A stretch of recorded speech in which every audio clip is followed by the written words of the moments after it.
Hey guys, NCWQ here, and I have another article for you guys. Let me go to it real quick. This is from Florida, from West 2. Hurricane Dorian picking up speed as it moves away from Grand Bahama Island.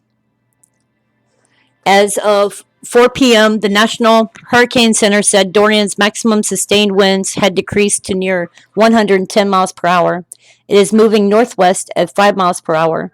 The storm is moving nearly parallel to but offshore of the east coast of Florida, forecasters say. The hurricane is about 105 miles east of Fort Pierce. A 5 a.m. Tuesday update pushed the cone further east and kept the storm easily offshore, but the major hurricane continued to batter Grand Bahama, where it stalled overnight.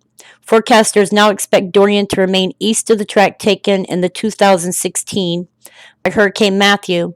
At one point, Matthew was just 25 miles from the Brevard County coast. Officials along Florida's east coast are urging people to stay away from the beaches due to possible storm surge. Flagler County Emergency Management Director Jonathan Lord said Tuesday that waves are up to 20 feet are expected along the area's Atlantic beaches as the storm moves towards the north.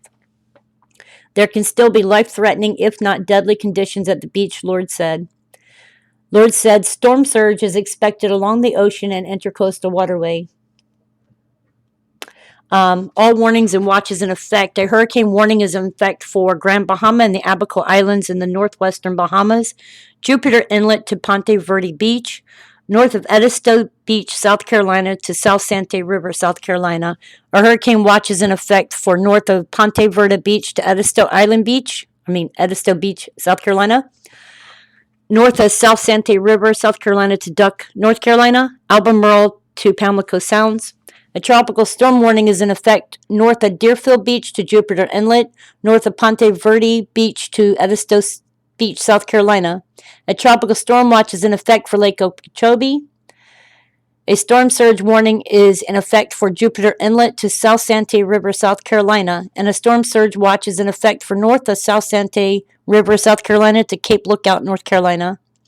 Dorian devastated the Bahamas. Among 5 people confirmed dead across the islands was an 8-year-old boy. Ingrid McIntosh told Eyewitness News she believes her grandson died in the rising waters. Her 31-year-old daughter found the boy's body, she told the local news outlet. She says her granddaughter is also missing. I saw my grandson about 2 days ago, McIntosh said. He told me he loved me. He was going back to Abaco. He turned around and said, Grandma, I love you. Bahamian officials said Monday it was still difficult to assess the number of casualties amid the continuing dire conditions.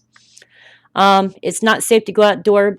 Bahamian Foreign Affairs Minister Darren Hinfield said, power lines are down, lamp posts are down, trees are across the street. It's very dangerous to be outdoors.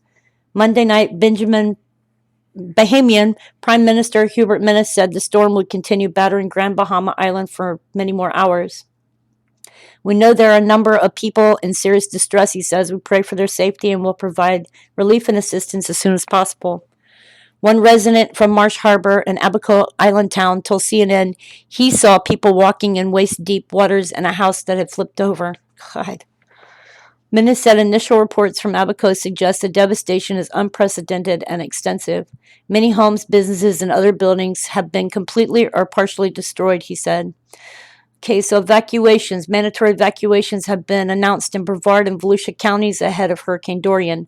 The Brevard County orders for people living in the barrier islands, low-lying and flood-prone areas, mobile homes, and anyone with disabilities. Mandatory evacuations began for parts of Volusia County at 10 a.m. on Monday. The orders for residents on the beachside in low-lying areas and in RVs, mobile homes throughout the county. To help ease congestion with evacuees leaving the southeast coast of Florida ahead of Hurricane Dorian, Governor DeSantis announced that he has suspended tolls on select roads across the state. The Division of Emergency Management reported that nearly 228,000 utility line workers, tree crews, and support staff members have been staged in the state.